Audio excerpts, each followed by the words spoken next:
Good morning. So sometime next year, I will be making a new YouTube channel. Haven't decided on the name yet because I haven't decided if it's going to be one channel or a couple. But the purpose of the new channel will be to record more professional videos than I've been doing on this one. So not me driving around in the car in the dark with no lighting, but in a studio of types, perhaps with a script, or at least with more practice than I do here, which is why I renamed this channel Betterment Project Notes, because this is where I'm practicing. So this episode is not just telling you this, it is going to be a practice run of part of my, so I'm going to do a series called Towards Christ, and it's more than a series. I hope to make it an experiment, a practice that I do with whatever number of people want to join me.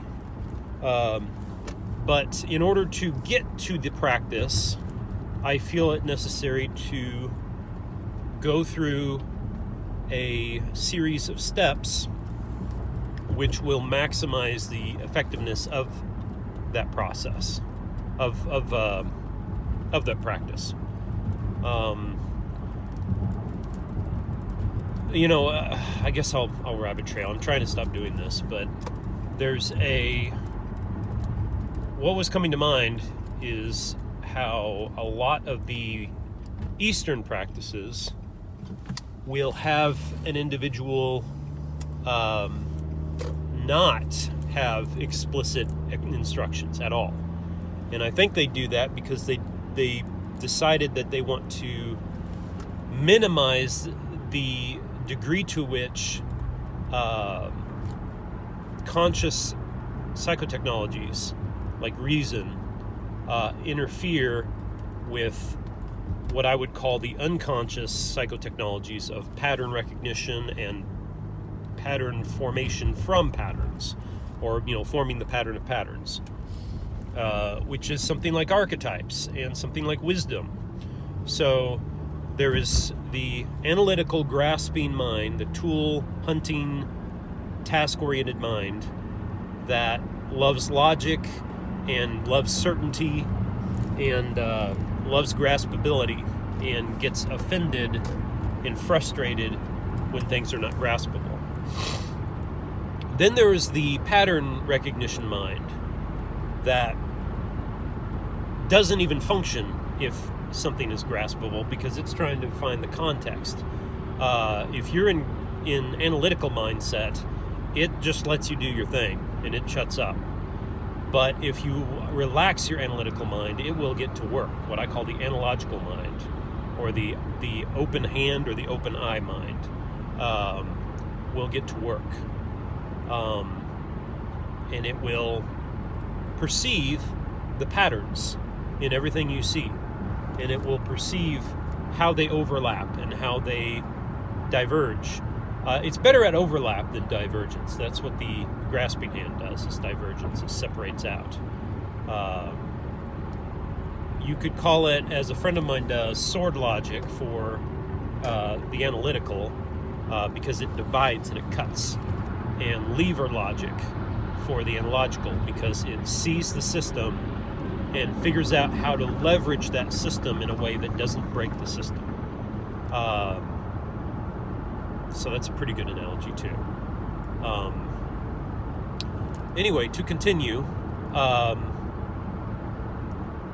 all of that, those two ways of thinking. So I was trying to, I went on a rabbit trail. I'll try to finish that up. So in the East then, while the West has been obsessed with the analytical and has had a lot of success with the technical sciences we've developed and processes, I think to some degree, the Eastern thinking has done a better job with wisdom, maintaining wisdom, in spite of the flood of analytical culture, I would have to say it. Analytical culture being something like artificing,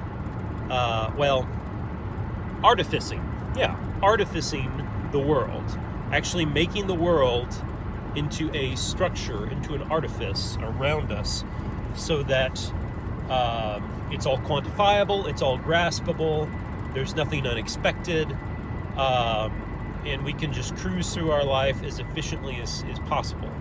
Although there are analogical issues that we are creating problems of. We are polluting. We are poisoning ourselves. We are poisoning our culture in many cases. All of that, I realize, needs a good argument to back up. But I think the people who watch my videos usually understand where I'm coming from, and I don't need to make those arguments usually. But if I need to make those arguments, tell me. So enter analogical practices for the analytical East, or the analytical West, rather. Enter practices which hopefully will help us more insightfully balance our lives and balance our perception of reality, which will help us add back into the mix the unexpected, and that which appears to be a waste of time but actually enlivens life.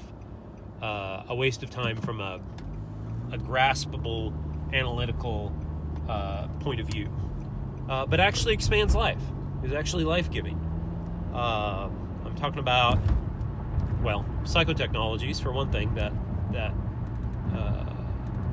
form a higher amplitude to one's analogical reasoning, to one's desire to find new patterns and to integrate them in. That is perhaps the biggest point, is we have to be hungry to find those new patterns, and we have to look at them not just from an analytical perspective or from an analogical perspective.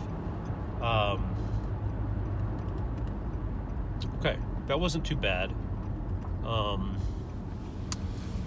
The particular practices I'm intending to speak about are rooted in Christianity, and my hope is to formulate as minimal a format of Christianity as I can manage without breaking the system. And the intent behind that is to get rid of all the luggage that Christianity has been carrying around with it for quite a while, and to enable whoever enters into the project, into the experiment rather, with a respect for Christianity that might be absent from an atheistic analytical world, and will allow them to participate in Christianity without worrying about committing to something wacky. I hope. All right. Thank you for your time. Have a good day.